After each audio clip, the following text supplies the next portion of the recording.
Okay, now we're going to learn how to use a pedigree chart. And a pedigree chart is basically a genetic family tree. And we can take any of the traits that we've looked at and how they're inherited and track them through a pedigree chart. So a pedigree chart is set up with a series of symbols. And you can see the symbols here. If you're dealing with a male, you will use a square. A female, you will use a circle. If the male or the female are unaffected, which means that they do not exhibit the trait that you're looking for, then you leave them blank. If they are affected, then you will shade them in. So let's say that in a little bit I'm going to ask you to make your own pedigree charts, and I'll be doing one of my own as an example for you. Um, in my family, I could track blue eyes. So if I were tracking blue eyes, then I would shade in anyone who has blue eyes. Now, if someone is a carrier, and remember what a carrier means it's heterozygous. So big T, big R, little r. For individuals that are heterozygous, they are carriers, they carry the recessive allele, and they're half shaded. Now, there's one exception to that, and that is if you're talking about sex-linked traits. So remember, sex-linked traits, the only carriers that there can be are females. So you might see it presented a little differently as a circle with a little dot in the middle. Other symbols you might see, if there's a mating or a marriage, you'll see a line between a male and a female. If this mating results in children, then this male and female, you can see here, become parents. So we extend the line downward from the parents, and then we'll put on this line how many kids that they have. And the kids are listed in birth order.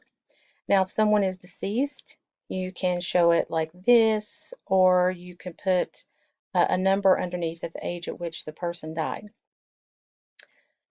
So I thought we could play around with this a little bit by using Harry Potter. So the magical world of Harry Potter, here we go. So if you don't know Harry Potter, you're going to get to know him just a little bit. So bear with me. So if we're talking about magic, magic is autosomally dominant. So that means the gene that determines whether or not somebody is magical is located on chromosome 1 through 22. It's not on the 23rd pair, so it's one on the other ones, not the sex-linked. Magical is dominant, so we'll use a capital M, and non-magical is recessive, and we'll use lowercase m. So you can see the different symbols that we could have. Magical males and females are going to be shaded in. Those that are not magical, called muggles, are going to be non-shaded, and those that are half-bloods or muggle-borns, we're gonna half shade them. They're heterozygous. They're big M, little m. So here are some examples of the families that are already present in the Harry Potter series. So we've got Harry's family, mom and dad. So Lily and James are both magical. They're purebreds, and you end up having Harry here. And if we look at their genotypes, they're all capital M, so you're not going to see a lot of variation there. Same thing with the Weasleys. And when we look at the Weasleys, of course, it's a gigantic family with poor little Ginny Weasley all here by herself, the only girl. But this is pretty interesting right here. See this little arrangement? If you know the Weasley families, here's where we arrive at Fred and George, the twins. So when you're dealing with twins, you see the line coming down, so it's split. And if they're identical, then you just join them. But they're all magical, so they're all capital M's. Now we get to Hermione, the Grangers. So her parents are both muggles, non-magical, but yet she is. So she's considered a half-blood. So what could this mean for her parents? Now, we could get into kind of like the soap opera daytime TV version of this, but we could just say that, maybe one of her parents is magical. Maybe they don't know it. Maybe they don't express it for some reason. Maybe Hermione is a mutation and she ended up magical this way.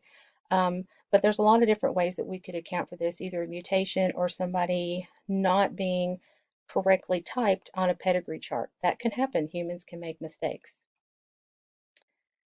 Now, if you're a fan, you know that eventually the kids grow up, they get married, they have kids. So here is Harry and Jenny's family. So they have three kids, two boys and a girl, and we can see that they're all magical. And then we have Ron and Hermione's family. So here's Hermione and there's Ron. And they have two kids. So I thought we could play around to see if we can figure out what their kids would be. So how we would finish filling out their family's pedigree chart. So I'm going to take Hermione, plop her over there. Here comes Ron. And then we'll just see what we get with the kids. Box 1, 2 big M's. Box 2, 2 big M's. Box 3, big M, little m. And box 4, big M, little m. Now, we can't tell who's who, but we do know that there's a 50% chance of them having two capital M's and being homozygous dominant for magic. And we also see that there's a 50% chance of them being heterozygous for magic, big M, little m. So we'll just take Rose here, and we will make her heterozygous. And a heterozygous female, we're going to half shade because this is non-sex-linked trait. Hugo will let him represent the homozygous dominance, and he'll be completely shaded. So it's as easy as that. Now you can see patterns. When you look at a pedigree chart, you can see patterns. So I've got two really simple versions here.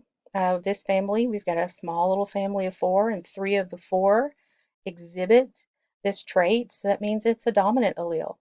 Another scenario here, we have another small family of 4, and only 1 exhibits the trait, so that would be recessive.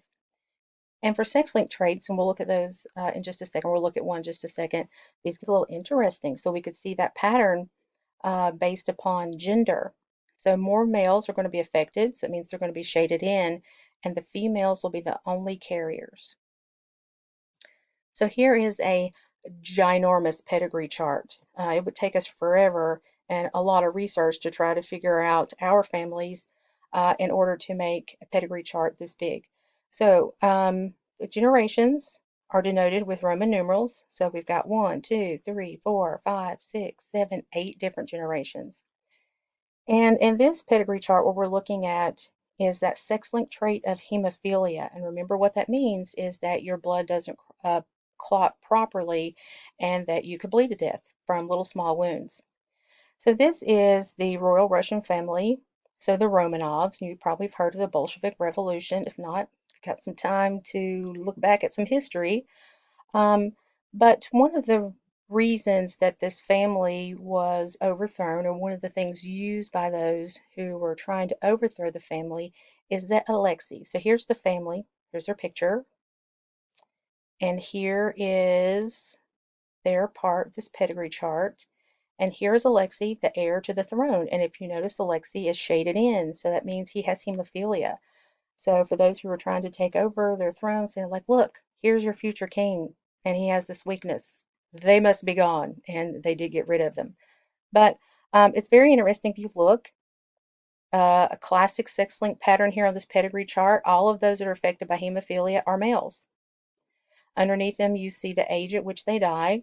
So we could see 2. One lived up to 56.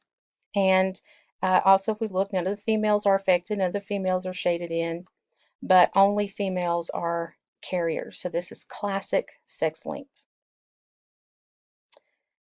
Now what I want you to play around with, and here are 2 problems for you to work out. We're going to go back to Harry Potter, and we're going to take his good friend Luna, who is pureblood magical, and we're going to marry her off to his cousin Dudley. I don't know why we're doing that to her, but we are.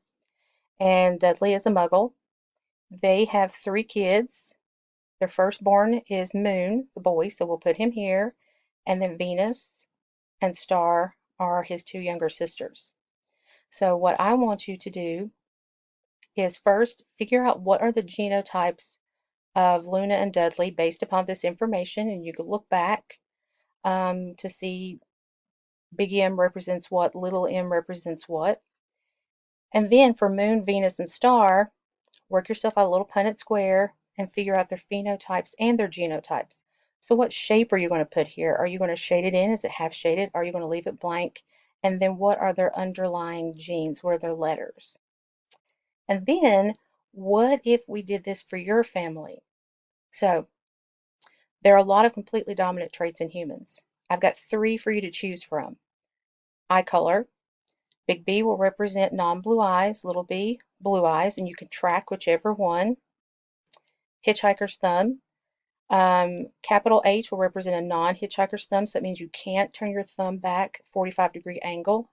Lowercase h, recessive, means you can.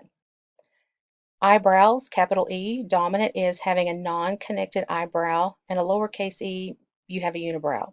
So if you have to shave it, it's still a unibrow. Genetically, it's a unibrow. So I mentioned to you that what I'm going to do is I'm going to do eye color for my family. I'm going to track blue eyes. So that means that anybody in my family that has blue eyes, I'm going to shade them in. So all you have to do is fix 2 different generations. So Roman numeral 1, this first generation is your mom and dad, and 2 is going to be your generation and your siblings. Now mine's pretty easy. There's only me, so I'm just going to have myself to deal with. But please figure out the phenotypes and genotypes for mom and dad. So what shape are you putting? Are you shading it in?